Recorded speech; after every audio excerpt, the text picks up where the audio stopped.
ሰላም ጤና ይስጥልን እንዴት አላችሁ የተከበራችሁ አድማጭ ተመልካቾቻችን ዘውትር በሰዓት ወደ እናንተ የሚደርሰው የስፖርት ባለታሪኮቹ ፕሮግራማችን ተጀምሯል። ዛሬ አንጋፋው አሰልጣኝ ጸጋዬ ኪዳነ ማርያም ከኛ ጋር ቆይታ ያደርጋል። ረጅም ዓመታትን በፈጀው የአሰልጣኝነት ጉዞው የአሰልጣኝነት ህይወቱ ምን ይመስላል የሚሉትን ጉዳዮች በስፋት እናነሳለን። ወደ ኋላ መለስ ብለንም በተጫዋችነት ዘመኑ የነበሩትን ትዝታዎች እያነሳን የጋራ ቆይታ የምናደርግ ይሆናል። አብራችሁን እንድትቆዩ ነው በአክብሮት የምንጋብዘው። ባዞ መኮንን ፕሮግራሙን ከመላው ስቱዲዮ ባለሙያዎች ጋር በጋራ በመሆን ፕሮግራሙን ወደ እናንተ አደርሳለሁ። የዚህ ፕሮግራም አጋራችን ኢትዮ ቴሌኮም ነው። መልእክቱን ሰምተን ቀጥታ ወደ ፕሮግራማችን እናልፋለን። በድጋሚ አብራችሁን ቆዩ። አመሰግናለሁ። መልካም ጊዜ ይመቻችሁ። አናጪ አንቺ ነኝ የምታግሽው ካውንትዳውን ጌም ኦን ፈርናንዴዝ ወጭልም ይሻሉ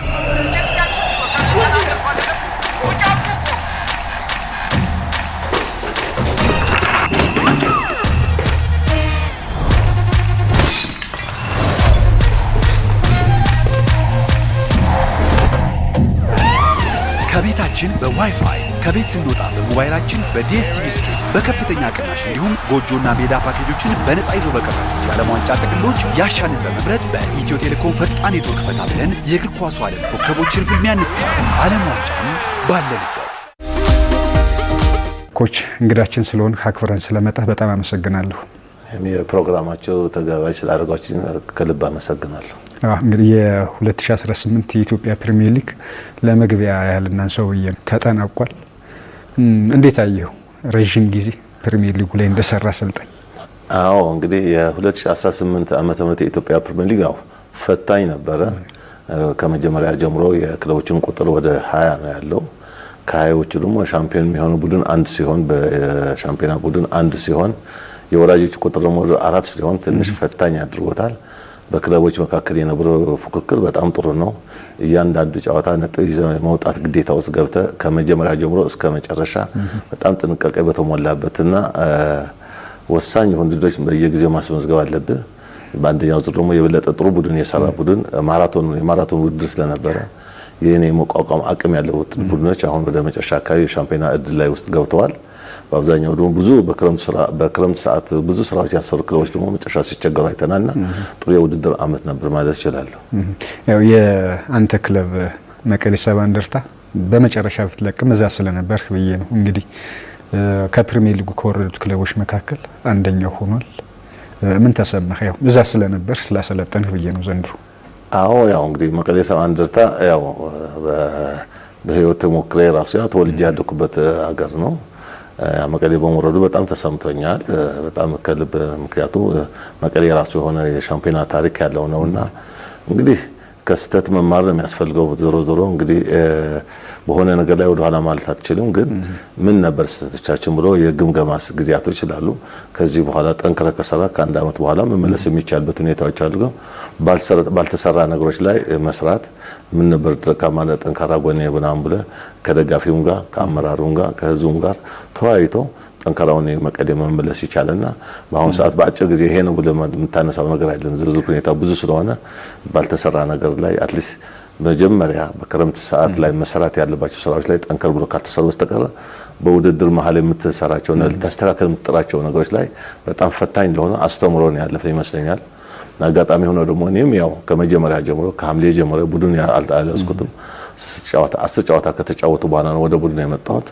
እንደዚሁም ደግሞ የመጨረሻዎቹ 7 ጨዋታዎች ሊቀር ደግሞ ሲል ቲሙ ለቅቅ ያለውና እነዚህ በግል ለኔ አስተማሪ ነገሮች አሉ። ከኔ የበለጠ ግን ጠንካራውን መቀሌ ሰባ እንደርታ በከፍተኛ ግምገማ አድርጎ ወደ ነበር ሀያልነት መመለስ የቦርዱም የህዝቡ አደራ ነው ብዬ ነው የማስበው። ፕሪሚየር ሊጉ ላይ ምናልባት የመጨረሻ 1 ነጥብ ላንሳለና እንግዲህ ዘንድሮ በመቀሌ ሰባ እንደርታ ስታሰለጥን ነበር። ሊጉን በቅርበት በደንብ ታውቀዋለህ። እንደው በአመቱ ያንተ ምርጡ ተጫዋች? አዎ እንግዲህ ብዙ በእኛ ሀገር ላይ ይሄን አመት ለክለባቸው ብዙ አስተዋጽኦ ያደርጉ በጣም ታታሪ ተጫዋቾች ከክህሎታቸው በላይ ለቲማቸው አስተዋጽኦ ያደርጉ ተጫዋቾች ብዙ አሉ። ነገር ግን እኔ ብዙ ጊዜ ካየሁት አንጻር በመሪነት ሚናም ሳየው ሲዳማ ቡና ሻምፒዮን ከሆነ በቲም ምረጥ ብትለኝና ይሄን አመት ደግሞ ወጥ በሆነ ፐርፎርማንስ ሄዷል ብትለኝ የያሬድ ባየ ብቃት ግን በጣም ነው ሳላደንቅ አላልፍም። በግሌም እኔ ኮከብነቱ ቅድሚያ የምሰጠው ለያሬድ ባየ ነው። ኮች ወደ ኋላ እንመለስና ያው ፕሮግራማችንን ባለ ታሪኮቹ ነው እንግዲህ ኢትዮጵያ እግር ኳስ ላይ ብዙ ልምድ በአሰልጣኝነቱ ካላቸው ቀዳሚ ሰዎች መካከል አንደኛው አንተ ነህ። ግን ደግሞ በተጫዋችነቱም ስላሳለፍክ በተለይ በተወልደ ባደክበት መቀሌ አካባቢ ስለነበረ እድገት ስፖርቱ ላይ ስለነበረ ተሳትፎ ብናነሳው ደስ ይለኛል። ተወልጄ ያደኩት ያው መቀሌ ነው። መቀሌ ሳርግ ደግሞ አጋጣሚ ሆኖ ደግሞ የኔ ሰፈር ያለሁበት ሰፈር ለመቀሌ ያለው ትልቁ ስቴዲየም ቅርብ ነው። በዛ የእግር ኳስ ሜዳ ታገኛለህ፣ የመረብ ኳስ ሜዳ ታገኛለህ፣ የቅርጫት ኳስ፣ የሃንድቦል ሁሉም የስፖርት አይነት የሚያካትት ሜዳ ስለነበረ እዛ ተወልጄ በማደጌ የሜዳው ቅርበት ለእኔ እድገት ጥሩ ሆኖልኛል ብዬ አስባለሁ። እዚህ መቀሌ ላይ በነበረኝ እድገት እንግዲህ እስከ 1975 ዓመተ ምህረት የኢትዮጵያ የተጫዋቾች አቅም በአቅም ልክ ነው። ዝም ብሎ በአንድ የስፖርት አይነት ብቻ ተገድበህ አትቀርም። በምትወዳደር አቅም በፈቀደው መዳብ ትጫወታለህ። እኔ ደግሞ አጋጣሚ ሆኖ በቅርጫት ኳስና በእግር ኳሱ እጫወት ነበረ። የምጫወትበት ክለብም ያው ከፍተኛ አንድ ይባላል። ጠንካራ ነው። በእኛ ጊዜ 73ም 74ም 75 ዓመተ ምህረትም የመቀሌ ሻምፒዮና ነው። የኦልሞስት የትግራይ ሻምፒዮና ጠንካራ ቡድን የነበረበት ጊዜ ነውና እድገቴ ከዚህ ከስፖርት ቅርበት አንጻር ነው ትምለውና ያኔ ደግሞ በተፈለገው የስፖርት አይነት ትጫወታለህ። ክልልንም ትወክላለህ። በቅርጫት ኳስ አሁን ክልል ወክለን ተጫውተን እዚህ መተን ከኢትዮጵያ ሻምፒዮና ዋንጫ የበላንበት ዓመተ ምህረት አለ። በ1974 ዓመተ ምህረት የኢትዮጵያ ቅርጫት ኳስ ሻምፒዮና ከክልሎች አንደኛ ሆነ ማለት ነው። 75 እንደዚህ ተመሳሳይ። ስለዚህ ከ1975 ዓመተ ምህረት ትምህርት እስከምጨርስ ድረስ በመቀሌ የነበረን ቆይታ ለትግራይ ምርጥ በቅርጫት ኳስም በእግር ኳስም ተወዳዳሪ ሆኜ አሳልፌያለሁ። ያው ምናልባት በልጅነት ሁለቱም ጋር እግር ኳሱም ላይ ባስኬትም ላይ ስለነበረ ኮች ለየትኛው ልብህ ያደላ ነበረ ከሁለቱ? አይ እንደ አቅም ከሆነ እኔ ለሁለቱም ስፖርት አይነቶች የተሻለ አቅም ነበር ብዬንም አስወለ እግር ኳሱን ያቆምኩትም ያው ግድ ነው። በ1975 ዓመት የኢትዮጵያ የስፖርት ፖሊሲ አንድ ስፖርተኛ በአንድ የስፖርት አይነት መጫወት አለበት የሚል አገር አቀፍ ህግ ስለመጣ ነው እንጂ በሁለቱም የተሻለ ቦታ መድረስ እችላለሁ ብዬ አስብ ነበረ። ስለዚህ መምረጥ ስላለብኝ ብቻ ፍላጎቴ በተወሰነ ፐርሰንት የሚያዳላው ወደ እግር ኳስ ስለነበረ ከ1975 ጀምሮ ወደ እግር ኳሱ ለማዘንበል ችያለሁ እንጂ በሁለቱም ጥሩ የተሻለ አቅም ነበር ብዬ ነው የማስበው። ኮች ምናልባት ከአሰልጣኝ ገብረመድህን ኃይሌ ጋር ከልጅነታችሁ ጀምሮ የተለየ ቅርበት ነበራችሁ? ስፖርቱንም ስትጀምሩ ከተጫዋችነቱም ባለፈ በአሰልጣኝነትም አብራችሁ የመስራት እድል ሁሉ ተፈጥሮ ነበርና? አዎ ከገብሬ ጋር ያው ቅድም እንዳልከው ነው አብሮ አደግነን። የአንድ ቀበሌ ልጆች ነን። ሁለታችን የቤት ርቀት የለም። 15 ሜትር 20 ሜትር ልዩነት ነው ያለነው። ያው እንደ ሰው እንደ ቤተሰብ ምናምን ወደ ቤት ወደ ማታ አካባቢ ምናምን እንላይ እንደሆነ እንጂ ከጠዋት ተነስቶ እስከ ማታ አብረን ነው የምንለው። የተለየ ፍቅር ነው ያለን። በጓደኝነት ልክም አይደለም ማውራት ያለብን እኔና ገብሬ ማለት ነው። ያው የወንድም ያህል ነውና አጋጣሚ ደግሞ የችሎታችን ደግሞ እንዳልከው በእግር ኳሱም በባስኬቱም ስሜታችን የተቀራረበ ስለነበረ በዛ ልክ ነው ትግራይን እኛ ለማገልገል የቻልነው ማለት ነው። ከዛ አልፎም እንዲያው እስካሁንም ቢሆን ያው ተመሳሳይ ነው። ቅርበታችን ወንድማዊ ግንኙነታችን እንደተጠበቀ ነው። ትግራይ ምርጥም ስንጫወትም እንደዚህ በባስኬትም በእግር ኳስም አብረን ተጫውተናል። በክለብ ደረጃም እንደዚሁ ከፍተኛ አንድ የሚባል ክለብ ነበረን። እዛን በስንጫወት የነበረ ከመቀሌ ተመሳሳይ ስንወጣ የ6 ወር የ7 ወር ልዩነት ነው ያለን እንጂ ቀጥታ ከመቀሌ ወጥተን ቀጥታ ወደ ባህር ዳር ነው የሄድነው። ባህር ዳር ላይም እንደዚሁ በጋራ ለጎጃም ምርጥ ለጨርቃጨርቅ እንጫወት ነበርና የጓደኝነታችን ልክ ብቻ ሳይሆን በወንድምነታችን ልክ ነው የምንሄደውና በጣም አሁንም የተለየ ቅርበት። በእግር ኳስ ህይወት ጥሩ ትዝታዎች ካሉበት ቦታ መካከል አንደኛው ባህር ዳር ይመስለኛል። ወደ ባህር ዳር ጨርቃጨርቅ የሄዳችሁበት አጋጣሚ እድሉ የተፈጠረበት ሁኔታ ምን ይመስል ነበረ? እዛም በነበረ የእግር ኳስ ተሳትፎ ምን ይመስል ነበረ ቆይታ ኮች? እንግዲህ ያው እንደምታውቀው እንግዲህ እህል ውሃ ነው የሚባለው። እንግዲህ እኔ እስከ 1975 ዓመት መቀሌ ላይ ቆይቻለሁ። 75 ዓመት ነው ጀመረ። ግን ሙሉ ለሙሉ ወደ ባህር ዳር ይሄድ ነው። ባህር ዳር ልንሄድም ያመቻቹልን ያው የባህር ዳር የጎጃም ክፍለ ሀገር የስፖርት ኮሚሽን ኃላፊ ነበሩ። ያው ጋሻ ኃይሌ ናቸው። ጋሻ ኃይሌ ማለት በልጅነታችን ሳይሆን ከወጡም በኋላ የቅርብ ክትትል ነበራቸው። መቀሌ ላይ የነበረው የስፖርት እንቅስቃሴ ስለሚከታተሉ አትሊስት የጎጃም ስፖርት ማጠናከርም ስላለበት ባህር ዳር ጨርቃጨርቅም የተጫዋቾች ፕሮፌሽናል የሆኑ ተጫዋቾች አቅም ያላቸው ተጫዋቾች ከየትኛው ክልል ፍሪ ስለነበረ የማምጣት እድል ነበራቸው። ቀደም ብሎ ገብሬው ሄደዋል። ከዛ በኋላ ደግሞ እኔንም መጥቼ ሄጄ እንድጫወት እድል አመቻቹኝና 75 ዓመት ከጨረስኩ በኋላ ቀጥታ ወደ ባህር ዳር ነው የሄድኩትና የባህር ዳር ጨርቃጨርቅ ነገርና የጎጃም ምርጥ ነገር መቼም ተወርታ አያልቅም። በጣም ጥሩ ጊዜ አቅማችን ወጣ አድርገን የተጫወትንበት አሁን ላለፈው ህይወታችን ደግሞ መሰረት የሆነ እሱ ነው። ምክንያቱም የጎጃም ምርጥ ስንጫወት ያው ጎጃም ስንጫወት አስመራ ሄደን ከኤርትራ ከአዲስ አበባ እንደዚህ ከጎንደር ጋር የዞን ውድድሮች ነበሩ። ኢትዮጵያ ሻምፒዮና ማለት ነው።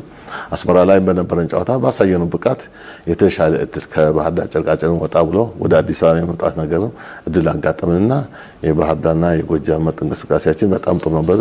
ህዝቡ ያሳየን ፍቅር በጣም ጥሩ ነበረ። ጥሩ አቀባበል ነበረ። በፍቅር በአቅማችን የወጣትነት አቅማችን ሙሉ ለሙሉ የተጫወትንበት ከህዝቡ ጋር የተወዳጀንበት አሁንም ቢሆን ያልተቋረጠ ግንኙነት ያለን በተለያዩ ጊዜ ወደ ባህር ዳር ሄደናል። የተለያዩ ክለቦች ይዘን ሄደናልና እኔ በጣም ድረስ እንግዲህ ህይወቴ ኦልሞስት መስመር የያዘበት ህይወቴ መስመር የተቃናበት አገር ነው ማለት ይችላል። በጎጃም ምርጥ ላይ ብዙ ታሪካዊ ተጫዋቾች ነበሩ ማለት ይቻላል። ለምሳሌ አብራደክ ወንስ ገብረ መድህን አለ፣ አሸናፊ በቀለ አለ፣ አሁን አሰልጣኝ አብራ ተክለ ሃይማኖት አለ፣ በአሁኑ ሰዓት ደግሞ ሻግሬ አለ፣ ሻግሬ ቦንዳ አሁንም ለህይወታችን እዛች አካባቢ ነበር የስልጠና ሜቶዳችን እሱ ነው እንግዲህ ትልቅ አስተዋጽኦ ያደረገልን። ሻግሬ ደግሞ አድማሱ እንግዲህ ቦንዳ በቅጽል ስሙ ቦንዳ ነው የሚታወቀው ባለውለታችን የሆነ ነው። እንደዚሁ ግርማ ተወልደ አሁንም በስልጠና ላይ ያለ አሰልጣኝ አለና የነዚህ ስብስብ የነበረበት ጊዜ ነበርና በጣም ጥሩ ጊዜ ነው ያሳልፉ ማለት ይችላል። ከዛ በኋላ ሰፊው የተጫዋችነት ጊዜህ የመጨረሻውም የነበረው እርሻ ሰብል ነው አይደል ኮች? ወደሱስ እንዴት መጣህ? 13 ዓመት አካባቢ ተጫውተሃል በክለቡ። ምን ይመስል ነበር? በ76 አሁን አስመራ ላይ ባደረግነው ጨዋታዎች ላይ እንደዚህ የተለያዩ ክለቦች መጥተው ጨዋታውን ያዩ ነበር። ኢንስትራክተር መንግስቱ ወርቁ መጥቶ ያየበት ሁኔታዎች ነበሩ። ሌሎች ታዋቂ አሰልጣኞች እየመጡ የሚያዩበት ሁኔታዎች ነበርና የ76 የነበረን የጎጃም ምርጥ ላይ ብቃታችንና አቅማችን ለማሳየት ሞክረናል። ከዛ በኋላ ነው ወደ ቀጣይ ስቴፖችን መሄድ የቻልነውና ከዛ በኋላ የጎጃም ምርጥ ጨዋታ ጨርሰን ወደ ባህር ዳር ስንመለስ የተለያዩ ክለቦች መጥተው ገብሬን በአንድ በኩል እኔም በአንድ በኩል ሁለታችን በአንድ በኩል መብራት ኃይል የመግባት አቁም ነበርና ነገሮች ተመቻችተውልን ነበረ። አጋጣሚ ሆነ ግን ያው በአንድ ጊዜ ደግሞ ከባህር ዳር ጨርቃጨርቅ ሁለታችን መውጣት አስቸጋሪ ነው። ሁለታችን የፊት አጥቂ ስለነበር ያው እንግዲህ መጀመሪያ ገብሬን እንዲወጣ ነው የተደረገው። ከዛ በኋላ ከአንድ አመት ቆይታ በኋላ እኔ ለመውጣት ሞክሬያለሁ። ስለዚህ የእህል ውሃ ነገር ሆኖ እንግዲህ ስንጫወት የሚያቀንም የአብሮ አደጋችን አለ። የኢትዮጵያ ብሔራዊ ታዋቂ በረኛ ነበረው ኃይለ ሥላሴ ገብረ ጊዮርጊስ ወይም ኃይላት ብሎ የሚታወቅ ታዋቂ ነው። በሱ አማካይነት ያው መጨረሻ ማረፊያ እርሻ ሰብል ሊሆን ይችላል። እንደው በዛን ወቅት የነበረው የእግር ኳስ ፉክክርስ ምን ይመስል ነበረ ኮች? እንግዲህ በርከት ያለው የተጫዋችነት ጊዜህንም እርሻ ሰብል ላይ ነው ያሳለፍከው። በተለይ እናንተ በነበራችሁበት ጊዜ የሰራዊት አካባቢ ክለቦች በጣም ጠንካራ ፉክክር ያሳዩ ነበረ። ከነሱ ጋር መወዳደር ፈተና ነው ለበርካታ ክለቦችና እንደው ምን ይመስል ነበረ በዛን ወቅት የነበረው የእግር ኳሱ ፉክክር ትዝታ? አዎ እንግዲህ የአዲስ አበባ ያው ክለቦች ውድድር የአገሪቱ ውስጥ ያሉ ጥሩ ተጫዋቾች ክለቦች የመቅጠር አቅም ስለነበራቸው አብዛኞቹ በየክልሉ የሚታዩ ተጫዋቾች ማረፊያቸው ብዙ ጊዜ አዲስ አበባ ነው የሚሆነውና የአዲስ አበባ የነበረው ውድድር ከባድ ነው። በደጋፊ አንጻር እኮ ስናየው ለምሳሌ 6 ሰዓት 8 ሰዓት 10 ሰዓት ጨዋታዎች ይኖራሉ። ጠዋት 12 ሰዓት ጀምሮ ነው ሜዳው የሚሞላ ማለት ይቻላል። ስለዚህ የአዲስ አበባ ስቴዲየም ምንም ተአምር ያልሞላበት ጊዜ የለም አላቅም። ያኔ ደግሞ ኢትዮጵያ ውስጥ የነበሩ ተጫዋቾች አስባቸው እነ ሙሉጌታ ከበደ እነ ሙሉጌታ ወልደየስ እነዚህ ገብሬ ሌሎችም ታዋቂ ተጫዋቾች በየክለቡ የነበረው ፐርፎርማንስ ጥሩ ስለነበረ የቲሞች ጥንካሬ ከባድ ነው። በእርግጥ ወደ መጨረሻ አካባቢ ያው ሻምፒዮናነቱ በአብዛኛው ቅዱስ ጊዮርጊስ ይወስድ ነበረ። ብዙ ጊዜ ረጅም ጊዜ ይወስዳል። ሻምፒዮናነቱ አንጻር ስናየው ግን የክለቦች ውድድር ግን በጣም ከፍተኛ ነበረ። እንደዚህ የሰራዊት ክለቦችም አሉ፣ ድምቀት የሚሆኑ የሰራዊት ክለቦች አሉ። የፖሊስ ቡድን አለ፣ የመቻል ቡድን አለ፣ የአየር ኃይል ቡድን አለ። እነዚህ ቲሞች ደግሞ በሰራዊት ደረጃ ደግሞ ተዋቅረው የመጡ ናቸው። ግን እነሱም የራሳቸው ደጋፊ ይዘው የሚመጡ ናቸውና የክለቦችን ውድድር በጣም ጠንካራ ነው። በሰራዊት በኩል የሚመጣው ጥንካሬ አለ፣ በፖሊስ በኩል ያለ ሌላ ጥንካሬ አለና በሁሉም በኩል የተሟላና ህዝቡ ደግሞ በነቂስ እየወጣ የሚደግፍበት የቅርብ ክትትል የሚያደርግበት የተጫዋች ፐርፎርማንስ ደግሞ በጣም ጣራ ላይ ደረሰበት። በጣም ጥሩ አቅም ያላቸው ተጫዋቾች የተፈጠሩበት በግል ብቻም አይደለም ብዙ ኢትዮጵያ ብሔራዊ ለመምረጥ አስቸጋሪ የነበረው ወቅት ነውና ጥሩ ጊዜ አሳልፈናል ብዬ ነው የማስበው። ብዙ ጊዜ የሰራዊት ክለቦችን ማሸነፍ በራሱ ሌላ ጣጣ ይዞ ይመጣል ይባላል በዛኔና እንደው ከዚህ ጋር ተያይዞ የምታስታውሰው ነገር አለ የገጠመህ? አዎ ይሄማ የታወቀ ነው። ያው የደጋፊ አቀማመጥ የታወቀ ነው። ለምሳሌ የምድር ጦር ወይም የመቻል ደጋፊዎች የሚቀመጡበት የታወቀ ነው። በዛ ልክ ነው ከግብጽ ጋር ባልተናነሰ ደጋፊ ያላቸው ቲሞች ናቸውና እኛ በአንድ ወቅት እዚህ ለኛል ምድር ጦር ለዋንጫ እየሄደ ባለበት ሰዓት ላይ አጋጣሚ ከኛ ጋር ጨዋታ ነበርና እንደዚሁ ሞልተዋል። ያ ጨዋታ ማሸነፍ ማለት ቀጥታ ወደ ሻምፒዮና የሚያስጠጋቸው ሁኔታ ስለነበረ አጋጣሚ ሆኖ እኛና ምድር ጦር ስንጫወት አጋጣሚ ሆኖ የነሱ ጥሩ ተጫዋቻቸው ታሪክ መንጀታ የሚባል አጥቂ ያለ እሱ ታዋቂ ተጫዋች ነው። በሁሉም ነገር የተሟላ ተጫዋች ነበርና አጋጣሚ ሆኖ ያ ነጥብ እንግዲህ በማሸነፍ ግዴታ ውስጥ የገቡበት ሁኔታ ስለነበረ አጋጣሚ ሆኖ አጥቂያቸው ታሪክ መንጀታ ሲገጭ ከኛ ተጫዋች ጋር ነው ከኛ ሰይፈ ጫን የሚባል የግራ ተመላላሽ ተጫዋች ነበር። ከሱ ጋር ሲጋጭ አጋጣሚ ሕክምና ላይ ያለ እኛ ጎል አግብተን ከዛ በኋላ ያ ጨዋታ በዛ ነው የተጠናቀቀው። ግን ከጨዋታው በኋላ ያገኘነው አበሳ ማለት አይቻልም። በጣም ተቸግረናል። ከስቴዲየም መውጣትም አልቻልንም። መኪናችን ሙሉ ለሙሉ መስተዋት የሚባል የላትም።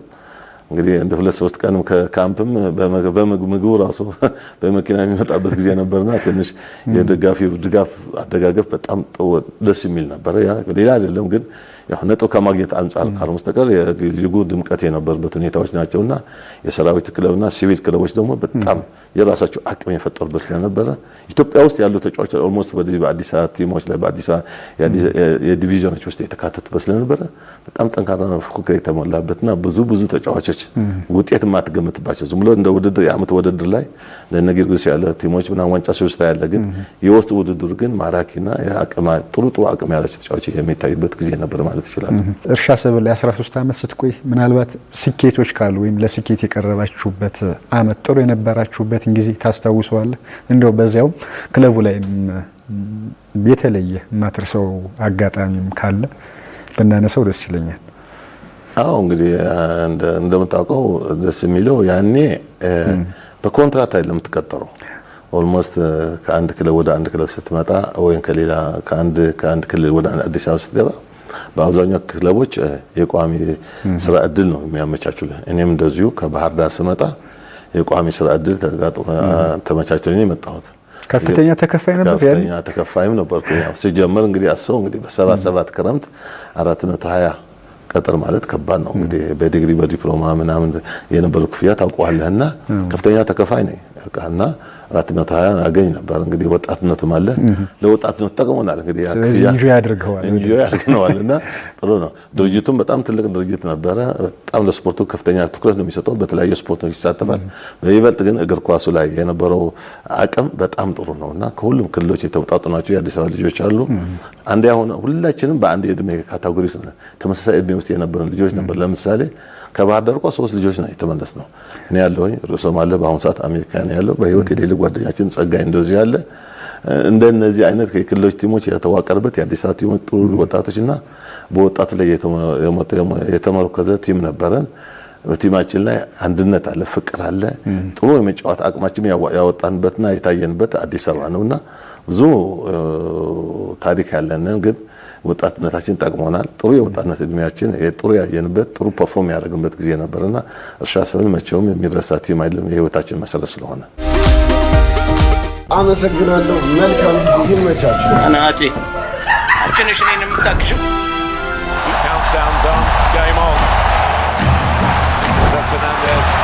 ውጭልም ብዬሻለሁ።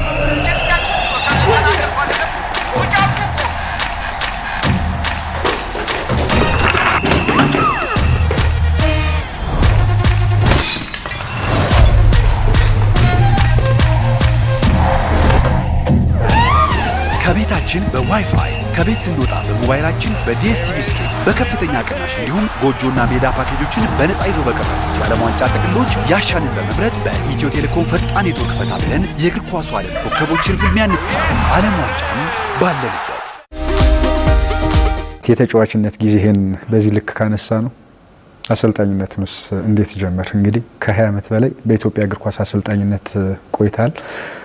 ብዙ የፕሪሚየር ሊግ ክለቦችን አሰልጥነሃል። ተጫዋችነት ዘመነ ያው እስከ መጨረሻ የምትቆይበት አይደለም።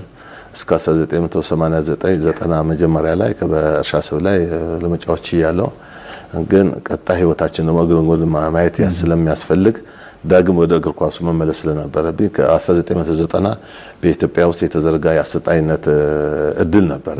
እዚህ የታዳጊ ፕሮጀክቶች ስልጠና በመላ አገሪቱ ይስፋፋ ስለነበረ እኔ ደግሞ የአዲስ አበባ ነዋሪ ነኝ። አዲስ አበባ ውስጥ ሆኜ ደግሞ ይሄ ከአዲስ አበባ ብቻ 40 አሰልጣኝ ይፈለግ ነበረ። ሰፊ ስለሆነ አዲስ አበባ እነዚህ ተጫውተን ያሳለፍን ተጫዋቾች የማሰልጠን እድል ስለተሰጠን እንደዚህ በታዳጊ ፕሮጀክት ጀምሬ ነው ወደ ስልጠና ጀምሬ የመጀመሪያ ስልጠናዬ በታዳጊ ፕሮጀክት ነው። እንደዛ ሆነ የአዲስ አበባ ከ13 ዓመት በታች ያዝኩኝ አሰልጥን ነበረ። ጎን ለጎን ደግሞ የአዲስ አበባ ምጥ ይዤ እንደዚህ በዋንጫ የታጀበ ውጤትም ነበረን። ጥሩ ጊዜያቶች ነበርና አጀማመራችን በታዳጊ ፕሮጀክት ነው። ከዛ በኋላ ግን በስልጠና ገፍቼ እስከ አውሮፓ እስከ አፍሪካ ሀገሮች እስከ አውሮፓ እጄ የአሰልጣኝነት ትምህርቶች የወሰድኩባቸው ጊዜያቶች ነበርና እንደዛ ደረጃ በደረጃ ከታዳጊ ፕሮጀክት ቀጥዬ ደግሞ እንደዚሁ ከፍተኛ ሊግ የሚባል ይሄ የአዲስ አበባ ከፍተኛ ዲቪዥን የሚባል ክለብ ታክሲ የሚባል ቡድን ነበረ። የታክሲ ማህበር አንድ ራሱ ቡድን ነበረው። እሱ ደግሞ ያው ክፍያ ያለው የወኔና የፍላጎት ቲም ነው። ስለዚህ እኛ ደግሞ ያን ክፍያ ያለው ቦታውን የመያዝ የራሳችን የማሳደግ ነገር ላይ በወጣቶችና በቀለቀታች ያሉ ዲቪዥኖች ራሳችን ኤክሰርሳይዝ ማድረግ ስለነበርብን እንደዛ ያለ የመጣው በአብዛኛው ወደ ኢትዮጵያ ፕሪሚየር ሊግ የመጣው ከ1993 መጀመሪያ አካባቢ ነው። አዲስ አበባ ለቅቄ ወደ መቀሌ ሄድኩት። ያው የትራንስ ኢትዮጵያ ውስጥ ነው የነበርኩት። ትራንስ ኢትዮጵያ ደግሞ በጣም ጠንካራ ቡድን ነበረው። ዋና አሰልጣኝም ገብረመድህን ነበር። ከገብረመድህን ጋር 3 ዓመት አብረን ሰርተናል።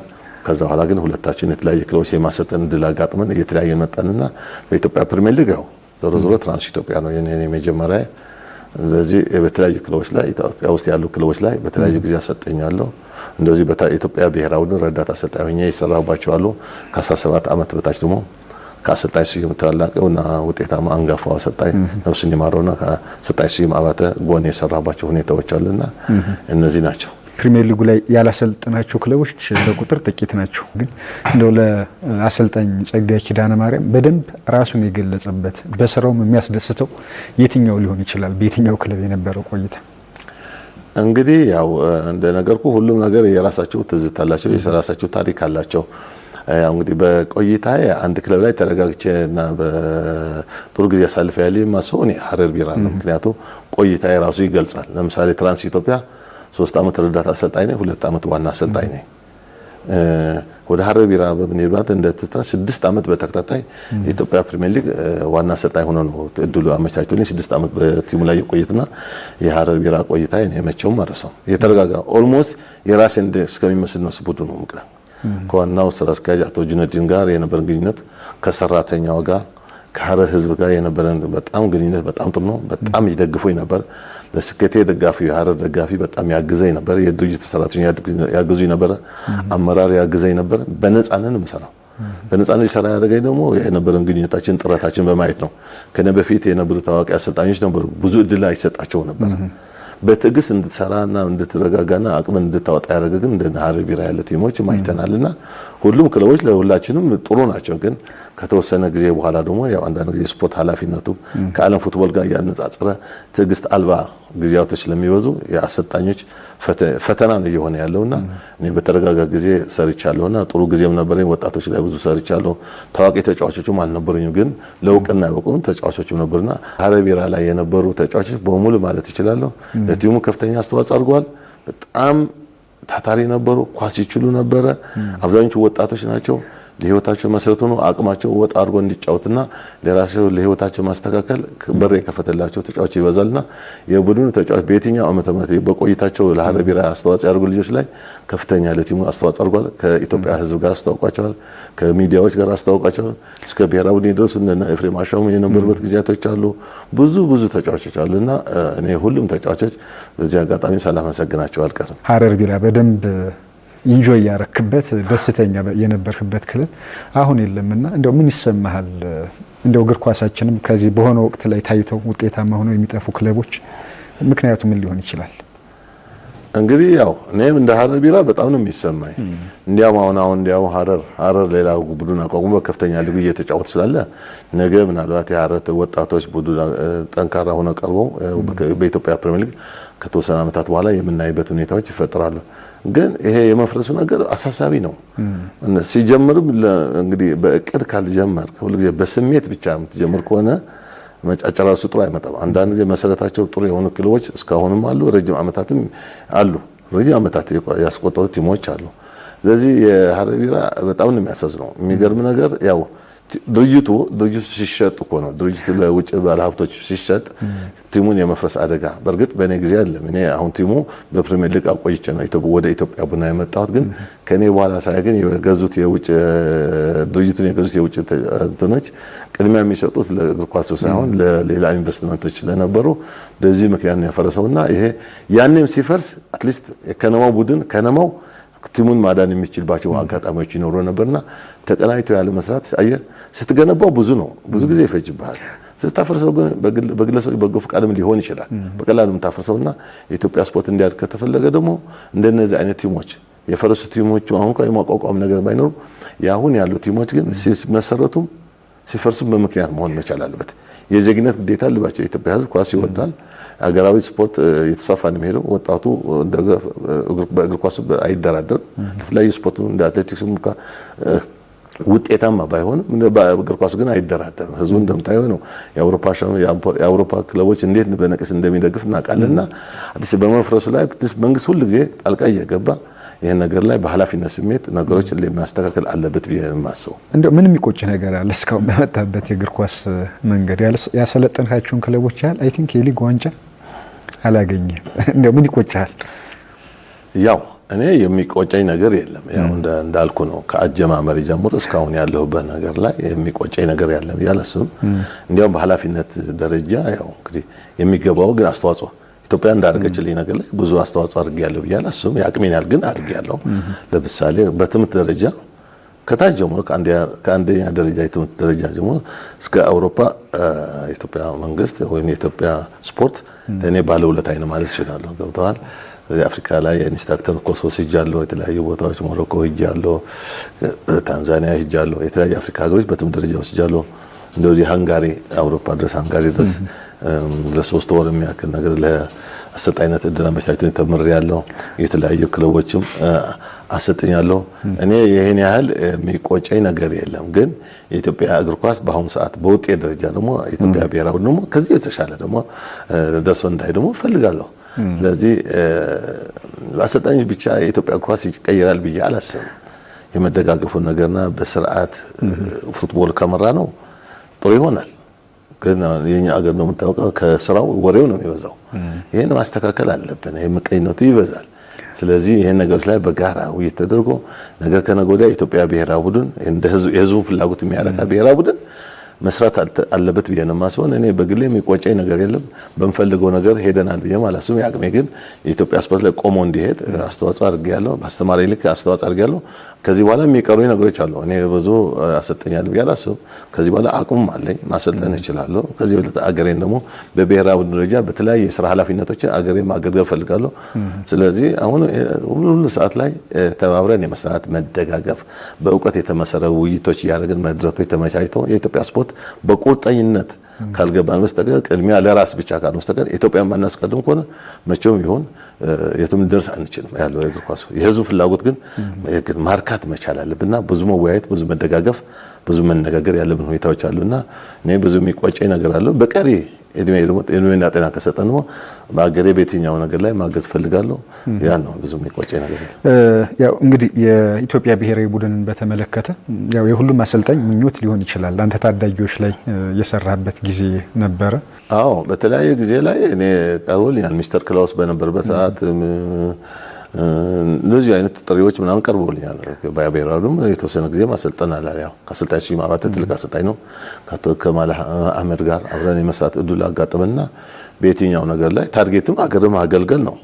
ስለዚህ ግልጽ የሆነና መስፈርቶች በሚመጡበት ሰዓት ላይ እንደዚህ መወዳደር የምትችልባቸው ሁኔታዎች ይኖራልና በየትኛው ሰዓት ላይ አገሬ ማገልገል ፍላጎት አለኝ። እየቆየን ስንሄድም ኤክስፒሪያንሱ ይሄን ቦታው ክፍት የሚያደርግልኝ ይመስለናልና እኔ እንግዲህ በየትኛው ጥሪ ላይ በየትኛው አገራዊ ጥሪ ላይ ወይም በራሴ ከማወዳደር አንፃር አገሬን ባላገለግልበት ምክንያት ላይም ያስተማረን አገር ያው እኛ በሌላ ሙያችን ማገዝ መቻል ነው። ከክለብ አልፎ አገራችን በብሔራዊ ቡድን ማገዝ ደግሞ የውዴታ ግዴታ ነው።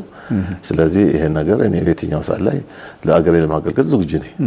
ከአሰልጣኙ ስራ ጋር በተያያዘ አሁን የኛ ሀገር እግር ኳስ ኮች እንደምታውቀው መውጣት መግባት የሚበዛበት ምናልባትም አንድ አመት እንኳን አንድን ክለብ እያሰለጠኑ መቆየት ብርቅ የሚሆንበት የእግር ኳስ ሊግ ላይ ነው ያለን። ያ ነገር እየተባባሰ ሄዷል ማለት ይቻላልና እንደው ከአሰልጣኞች የስራ መንገድ ጋር በተያያዘ እግር ኳሱ ላይ ተረጋግቶ በመስራት ለአሰልጣኞች የሚሰጠው እድል ጊዜ ላይ በተመለከተ ምን ሀሳብ አለ? አጠቃላይም ያው ክለቦችን በየአመቱ ነው ቲም የሚያፈርሱት የሚሰሩትና እንደው እዚህ ጋር ያለህን ልምድ በመጠቀም ትዝብትህን በደንብ ብናነሳው ደስ ይለኛል ኮች። አዎ እንግዲህ እዚህ ላይ በጣም ትልቅ ክፍተት ነው ያለው። አንዲያ ነገር አቅማችን ማወቅ መቻል አለብን። አቅማችን ማወቅ አለብን። እንዲያው የሰለጠኑ አገሮች ታዋቂ አሰልጣኞች ያመጣሉ፣ የተማሩ አሰልጣኞች ያመጣሉ፣ ሁሉም ነገር በተሟላላቸው ያመጣሉ። በየትኛው የውድድር ላይ ተጠያቂነት ባለው ጊዜ የሌለው ውድድር ነው ያለው። በዓለም ደረጃ ስናይ በክለቦችም በናሽናል ቲም ስናይ ማለት ነው። ወደ አገራችን ስንመጣ ብዙ ተጨባጭ ነገሮች የተመቻቸው አይደለም አሰልጣኝ ማለት ነው። ለዚህ የአውሮፓኖቹ ብቻ ሆነ የዓለም ስፖርትን ብቻ የዓለም ውድድርን እያየ ብቻ በአሰልጣኝ ስራ ላይ ጫና መፍጠር እኔ ጥሩ ነው ብዬ አላገመትም። ምን ነው በተረጋጋ ስንቀጥር ጥንቃቄ እናድርግና ጊዜ እንስጣቸው። ብዙ ወጣት አሰልጣኞች እኔ እድል ሊሰጣቸው ይገባል። ነባር አሰልጣኞች አቅም አላቸው፣ እውቀታቸው ለወጣቱ ማሸጋገር መቻል አለባቸውና የቆይታ ጊዜ ቢስተካከል ብዬ ነው የማስበው። ያ ደግሞ የሚያደርገው ክረምት ላይ የሚሰራ የአሰልጣኞች ቅጥር ላይ ስህተት ከተፈጠረ በእውቀት የተመሰረተ ካልሆነ በልምድም በእውቀትም የተመሰረተ ካልሆነ በስሜት ብቻ ከሆነ ያስቸግራል እና ለወጣቶች ለቀጣይ አገሪቱ የሚረከው ወጣት አሰልጣኞች ግን የተረጋጋ የስራ እድል ሊፈጠርላቸው ይገባል ብዬ ነው የማስበው እንጂ አሁን በወዳጅነት ጨዋታም ተጨንቀ በነጥብ ጨዋታም ተጨንቀ በተሸነፍ ቁጥር ተረጋግተህ የማታስብ ከሆነ ልታስብና ራስን ቼክ የምታደርግበት ሁኔታ ካልተፈጠረ በስተቀር በእያንዳንዱ ጨዋታ የመባረር የማስጠንቀቂያ ማግኘት እነዚህ አስጨናቂ ስራዎች እየሆኑ ስለመጣ ትንሽ በአመራሩ ላይ ትንሽ ድጋፍ ቢሰጠው የአሰልጣኝ ቆይታ ቢስተካከል ቢያ ምክንያቱም ወጣት አሰልጣኝ ጫና መሸከም አይችሉም። በፊት የተወሰነ አሁን በቅርብ ያለው ደጋፊና በፊት የነበረው ደጋፊ ይለያያል። ሀቅ ለመናገር አሁን ደጋፊው በነቅሽ ነው የሚወጣው። የክልል የብሔር ስም ይዞ ነው የሚመጣው። እነዚህ ነገር አስጨናቂ ናቸው። ውጤቱ ብቻ ይፈልጋል። ውጤቶቹ አስጨናቂ ናቸው። የምትወስደው ኃላፊነት ያን ደግሞ በቃ በማስጨነቅ ሊሆን አይችልም። በመደገፍ በአንድ አመት ምንድነው የሚያደርገው? አሁን ይሄ አሰልጣኝ ምንድነው የሚያደርገው? ወይም በመጀመሪያ 5 6 7 ጨዋታዎች ላይ ውጤት ሊበላሽበት ይችላል። አጨራረሱ ደግሞ ጥሩ ውጤት ሊያመጣ ይችላል። ቲም እየሰራ ሊሆን ይችላል። አሰልጣኙ ቲም ዝም ብሎ እኮ አይሰራም። ሙሉ ቲም አዲስ ቡድን ሲሰራ የማስተካከያ ስራ የቆይታ ጊዜ የተስተካከለ ከመጣ ስቴፕ ባይ ስቴፕ ግን ጥሩ ይመጣል። በ3 በ4 አመት የሻምፒዮና ቡድን ካልተመሰረተ የአሰልጣኝ ልትጠይቀው ይገባል። ግና የመደጋገፉ ነገር ላይ ቢኖር ደስ ይለኛል።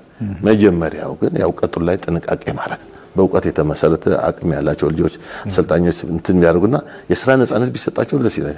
ምንም ማን አሰልጣኝ የስራ ነጻነት ቢሰጠው ደስ ይለኛል። አሁን እንደ ናሽናል ቲም 2 አመት እንደዚህ 3 አመት እንደነዚህ አይነት ስራዎች ምናምን ሲኖሩ የተሻለ ስራና ትላልቅ ወጣቶች በኃላፊነት ስሜት አሁን ምን ይሆናል መሰለ አጫጭር ፕላን ስታወጣ ግዢ ላይ ብቻ ነው የምታተኩረው። ከአንድ ክለብ ጥሩ የነበር ታወጣለህ፣ ከአንተ ክለብ የመጣ ጥሩ ተጫዋች ፒክ ታደርጋለህ። በመሃል ምን ይረሳል? ታዳጊ ወጣቶች ይደርሳሉ። እግር ኳስ ደግሞ የወጣቶች ነው። በየአመቱ 2 3 4 5 ልጆች ላይ ከስር እያሳደግክ አንመጣ በስተቀር ሁሉ ጊዜ በየክለቡ ምርጥ ያሉ ተጫዋች ላይ በአቅም ልክ ተጫዋች ብቻ እየገዛ ቡድን የምትሰራ ከሆነ ትርጉም የለውም።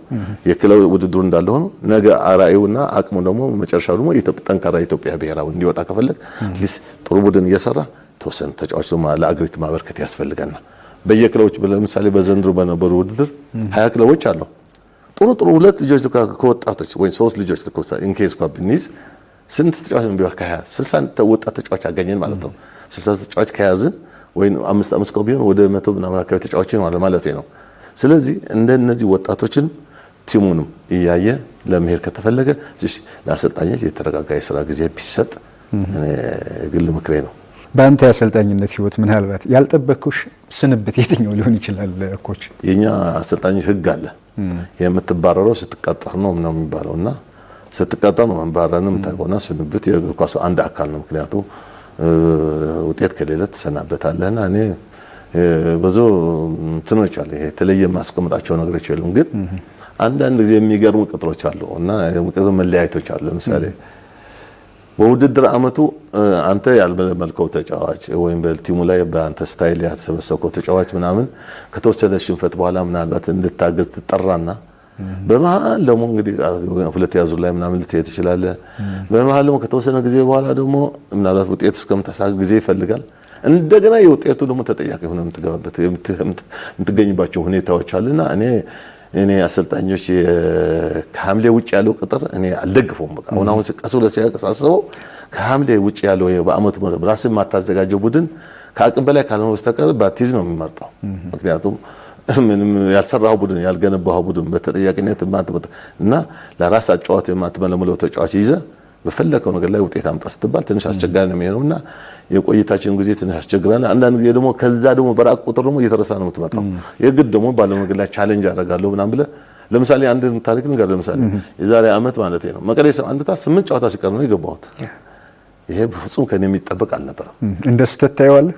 በግሌ ተመርቤበታለሁ። 6 ጨዋታ 8 ጨዋታ ቀርቶ ሰዓት ማጥፋት ነው ገባ። ውጤታችን በ8 ጨዋታ መጥፎ አልነበረም።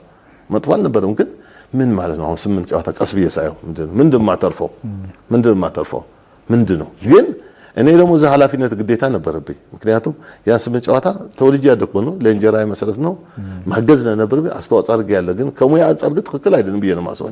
ምን ነው ቢቀርብኝ በቃ ጠብቄ ብሰራ ይችላል። ግን እኔ በፍቅር እንጂ የእንጀራዬ መሰረትም ስለሆነ ብዙ የተወልጄ ያደኩበትም ስለሆነ መሄድ አለብኝ እንጂ 6 ጨዋታ እየተጫወት ከባድ ነው፣ ሪስኪው ከባድ ነው። የሚያግዝ ያስፈልግ ከሚቀጥለው አመት ጋር የተያያዘ ነው ወይ ብለህ ታስብ። አያያዝም። ለ8 ጨዋታ ትሄዳለህ፣ በ8 ጨዋታ ኢቫሉዌት ትደረጋለህ፣ ከዛ በኋላ ቀጣይ ትዳርጋለህ። ስለዚህ ቆይታ ከቀጣይ አንፃር ምን ሆነ እኔ አሁን ለ2 አመት ፈርሜ ቢሆን ኖሮ ወይ 1 አመት ከምናምን ፈርሜ ቢሆን አይቆጨኝም። 8 ጨዋታም አቻሌንጅ ታርጋለህ። ግን ከዛ በኋላ አብረን ከቲሙ ጋር አልቀጠልንም። ስለዚህ እንደዚህ አይነት ነገር ላይ በጣም ያስጨናቂ ናቸውና ኤኒዌይ በጤናና በሰላም ካለን እንግዲህ ነገም ከነገ ወዲያ በኢትዮጵያ ስፖርት ላይ አቅማችን የፈቀደውን ለማድረግ እኛ ዝግጁ ነን። አሁን የአመቱ መጨረሻ ላይ ነው የምንገኘው። ለተወሰኑ ወራት ያህል ከመቀሌ ከወጣ በኋላ ያው ክለብ የለህም። ምን ታስባለህ? መቼም ቢሆን እኔ ከኢትዮጵያ ስፖርት ላይ ወይም ከአሰልጣኝነቱ እርቃለሁ ብዬ አላስብም። የሚመጡ እድሎች ለመጠቀም ሞክራለሁ። በአሁኑ ሰዓት ግን በእጃችን ላይ ያለ የስራ ቅጥር ሁኔታ የተስተካከለ ነገር የለም፣ የመጣ ነገርም የለም። በየትኛው ሰዓት ግን እኔ የትኛው ላይ ማሰልጠን አቅሙ ችሎታው አለኝ ብዬ ነው የማስበውና በዚህ ልክ ነው እየተዘጋጀ ያለሁት። የመጨረሻ ነገር ለማንሳት ኮች በመሃል አንስተህልኛል። በእርግጥ ግን እንግዲህ ከ20 ዓመት በላይ በኢትዮጵያ እግር ኳስ አሰልጣኝነት ቆይተሃል። በርካታ ክለቦችን አሰልጥነሃል። ባጭሩ እስካሁን የመጣህበትን የአሰልጣኝነት መንገድ እንዴት ትገልጸዋለህ ኮች? እንግዲህ ያው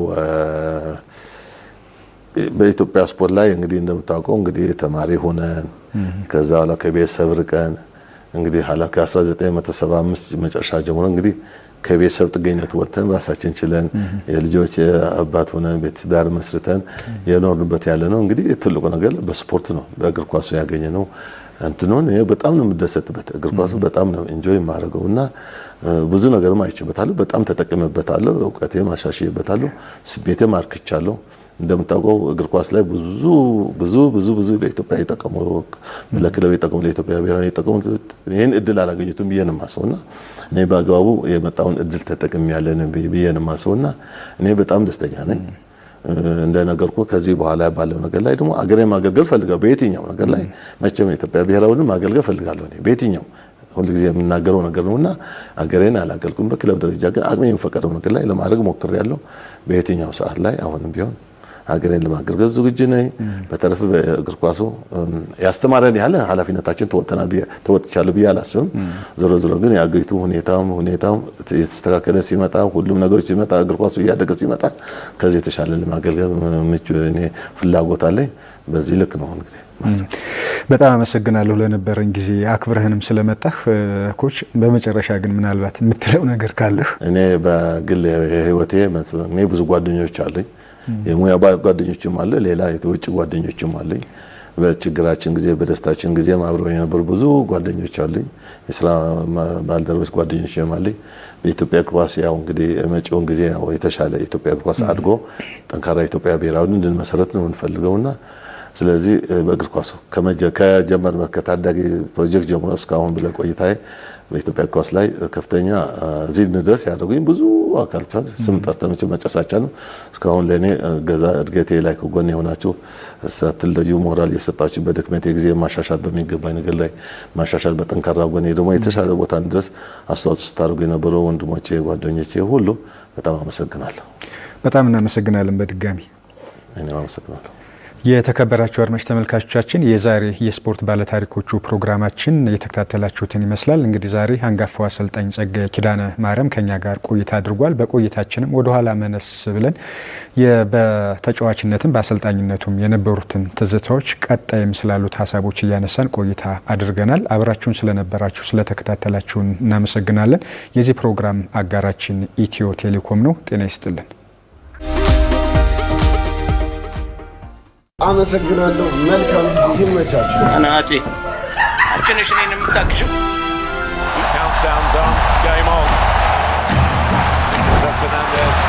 ውጭልም ብዬሻለሁ።